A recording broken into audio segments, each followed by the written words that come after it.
so excited to have two special guests with us this morning that are both supporters of STEM education in New York City schools. And they want to speak to you today about that passion they have for STEM and why. So Mayor de Blasio and our new Chancellor, Richard Carranza, and it is my honor to introduce Mayor Bill de Blasio.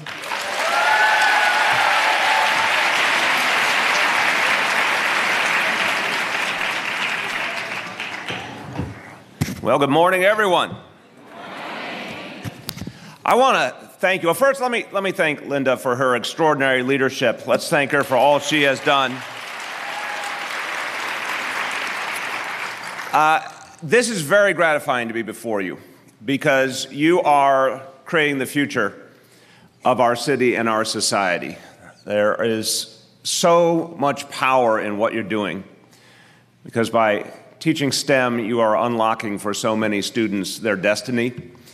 And we know we're in a city, we're in a nation where we desperately need a new generation of talented young people to pursue this field, and it will only happen because of you. This is literally crucial to the future in every sense. The future of our earth, quality of our life, our security, every piece of it runs through STEM education. And you're unlocking that for thousands and thousands of kids. So just for that, will you please give your neighbor a round of applause?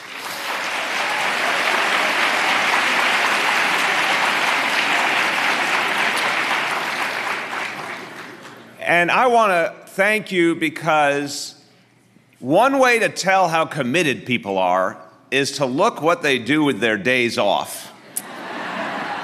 You could be in Florida right now, but you're here because you are so committed to our kids. That's worth a round of applause also.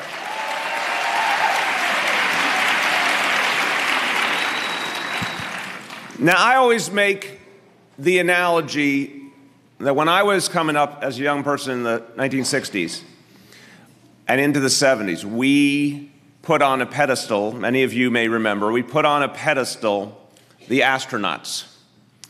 And the society was obsessed with the astronauts, and they were the heroes, and they were the trailblazers. And I fundamentally believe our world has changed and our eyes have opened in such a way that we now understand the trailblazers, the creators of our future, are our teachers.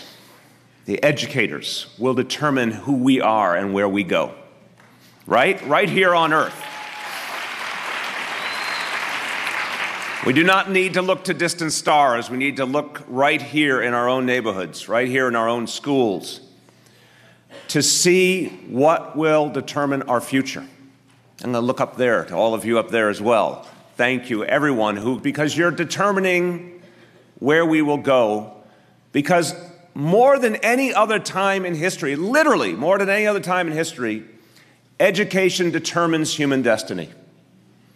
For so many of us, when I was coming up, a lot of young people I went to high school with, high school education was going to serve them perfectly well. But we know the bar keeps getting raised. We know the amount of education, the quality of education, the precise nature of the education determine more and more our destiny. And we know that those who have STEM education in particular have a whole wealth of opportunities before them. So I'm excited about what you do, and I'm excited that you care so deeply. And I'm also excited because you not only get to be educators, you get to be change agents. Because we're at a time where we're changing the rules of the game. And it's very important to say this as I have the honor of bringing up our new chancellor. We're changing the rules of the game because we believe in equity. Because we believe this school system's future is based on creating equity, where every child has opportunity, where every parent knows the school in their neighborhood is a good school that will serve their child well. We believe in excellence. We don't want equity by dumbing the system down. We want equity by lifting all boats. We believe in investment. We believe in investing in you, which is why we put such an important emphasis on professional development, because we see you as priceless professionals.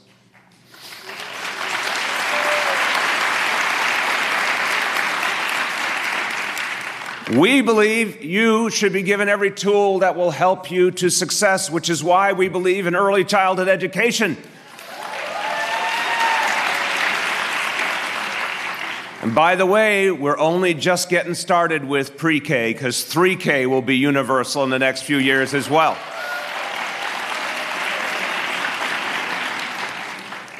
We believe that a school system devoted to equity can achieve extraordinary things. But you are the front line. You're the change agents. You are the difference makers. When I thought about the choice of the next chancellor, what ran through me throughout was this notion of equity and excellence. I needed someone who believed in equity in his core, who didn't believe things would be right until there was fairness and consistency throughout our whole school system. Because the days when we used to accept the notion of the quote-unquote good school and the quote-unquote bad school, we have to put those behind us. We can't say we're the greatest city in the world if that's the way people are forced to think about their schools. We have to ensure that every school improves, but that notion of excellence, too, was so important. I knew we needed a chancellor who believed that much greater things were possible. I knew we needed a chancellor who had urgency running through him. And I looked all over the country.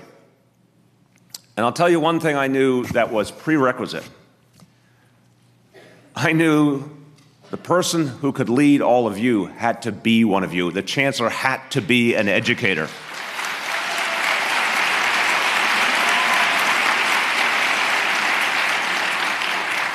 And not just any educator, but someone who had devoted his whole life, as you have, with heart and soul and passion. Someone who believed in our kids, someone who understood our kids, because his own life took him on a journey so similar to so many of the kids you all serve every day. Richard Carranza got into education exactly for the same reasons you did, because he believed he could change the world, one life at a time. Because he believed he could make a profound difference. And when you hear him talk about his early experiences as a teacher, one of the things he says that's particularly beautiful is his parents taught him a real love for public education, a real belief in it. So much so that at home, they only spoke to him in Spanish because they had faith that the school system would teach him English and prepare him for his life ahead. And he saw that faith play out, and he saw the greatness of public education. He saw it transform his life and the lives of others, and he decided he wanted to be a part of that. And he went throughout his career, kept rising up, and he became superintendent in San Francisco and led that system to higher levels of achievement while creating more equity. He went to Houston and led that system back after the worst natural disaster in the history of that city. Like you, he knows how to stand and fight for our children. Like you, he knows that amazing, sacred responsibility of being an educator.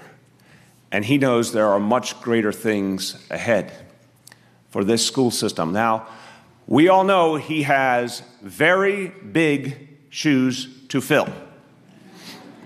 Maybe Carmen's shoes were not physically big. But what Carmen Farina did for this school system over 50+ years was nothing short of extraordinary. And that's a hard act to follow.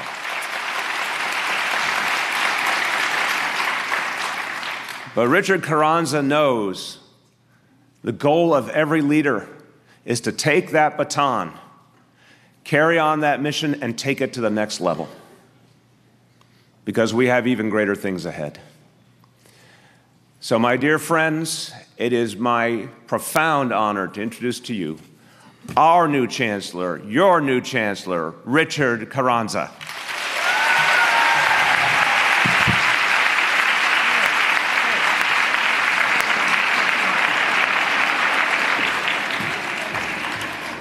My people, teachers, administrators.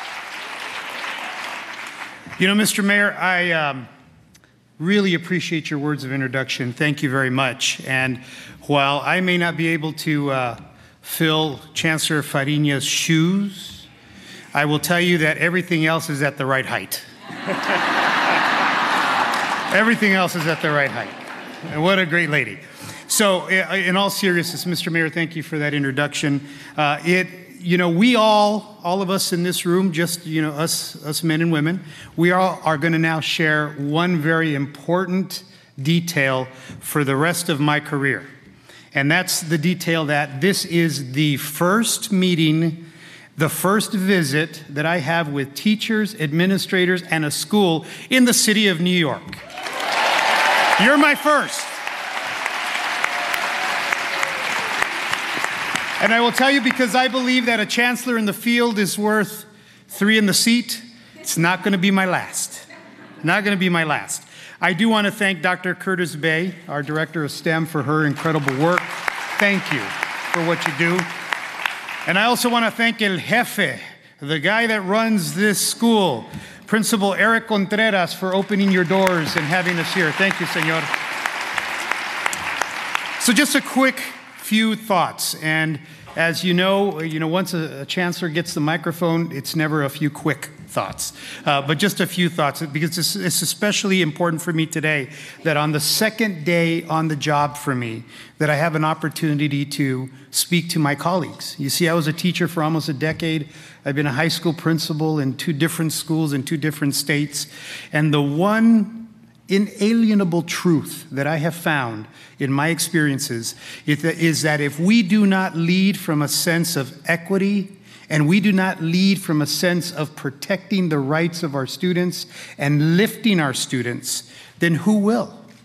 And if it's not for the public education system of America and of New York, you see the very future of New York is sitting in our classrooms right now, or next week. If we don't create the conditions for them to be prepared for a world, which in many cases we don't even know what that world's going to look like by the time our pre-K, 3K students walk across the stage and receive their diploma, you see, then we are not preparing them for success in the future. So the reason that you are so important being here today is because I don't want you to read anything that says American education is failing. We're not failing. I've had the incredible pleasure and honor. A little kid from a barrio in Tucson, Arizona that didn't speak English, to travel the world and see educational systems across the world. And what I will tell you is that what we have in America is innovation. What students come from around the globe to do here in the United States is to learn to apply skills in a new and different kind of way. And you see, that's what you're doing here. You're building your skill sets. You're sharing your skill sets. So I want to share with you 2 very quick stories of why I think STEM is so important. And see, people will say to you, well, it's not just about STEM. What about the arts? Let's, between us, just say it's about STEAM, right? We're going to add the A into the arts as well. It's about STEAM. But let me share with you why it's so important. And I'm such a big supporter of STEAM and STEM education. You see, I had the opportunity to visit a 7th grade classroom. In that 7th grade classroom, they were doing a unit on physics. And the students had to be able to describe the difference between speed and velocity.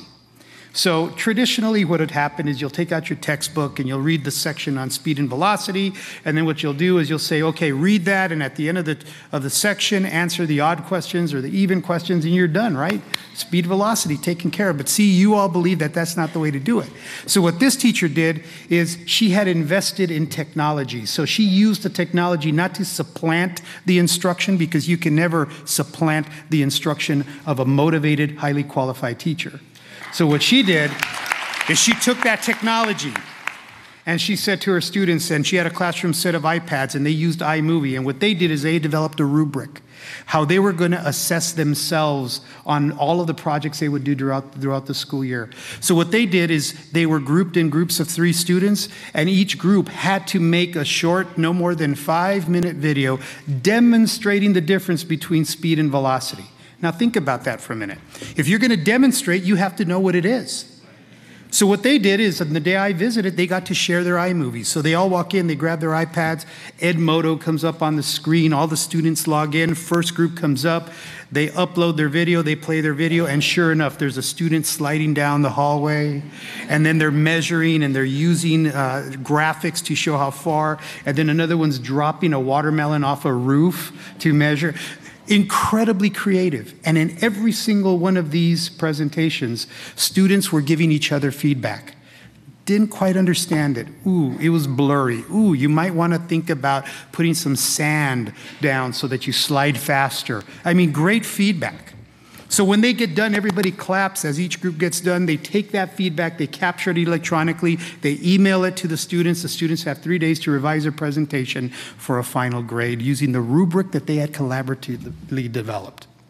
Now let me ask you this.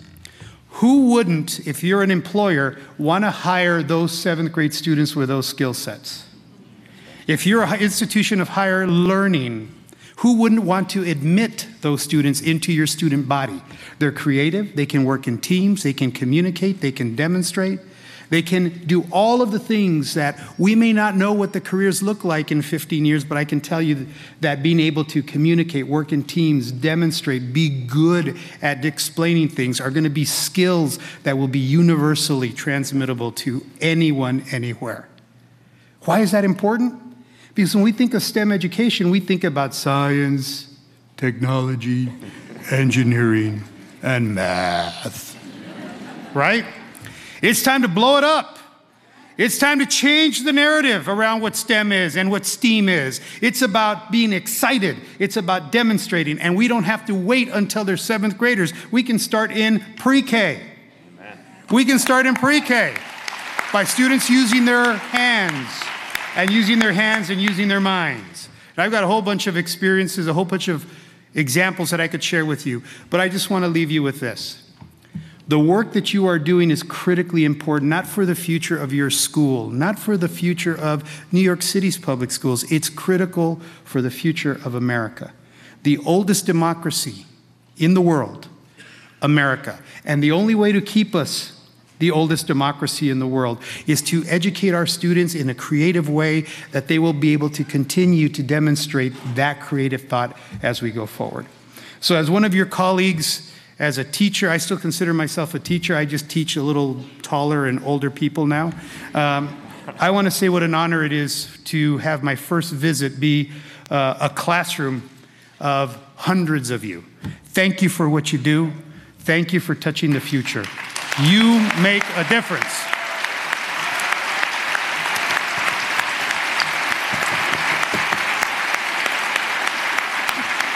Thank you. Now, Dr. Curtis Bay, if I could have a little bit of privilege here, no sería posible no hablar en unas cuantas palabras de español, porque yo creo que es importantísimo. Quiero asegurarles que en nuestra ciudad, y ayer con la nieve ya soy New Yorker, ¿ok?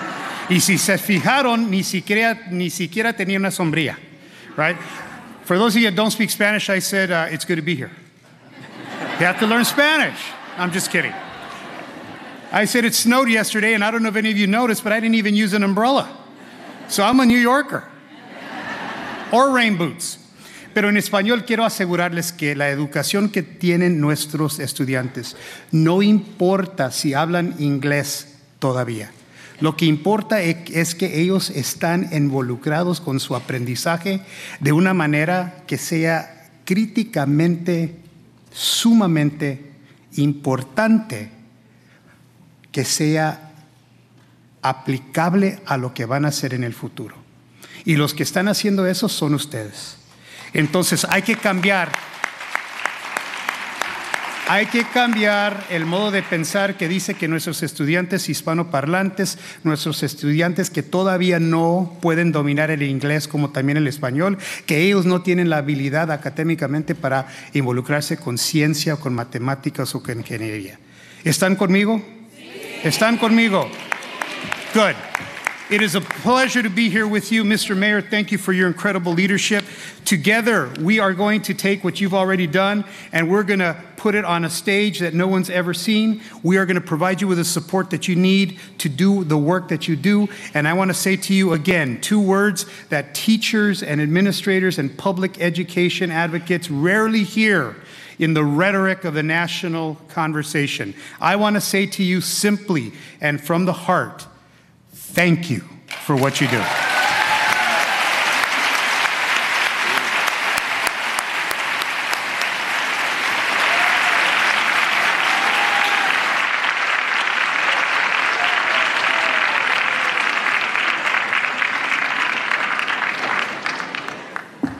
All right, you're out of here. Someone lost their keys and their hotel key. They're at security. Thank you, everyone.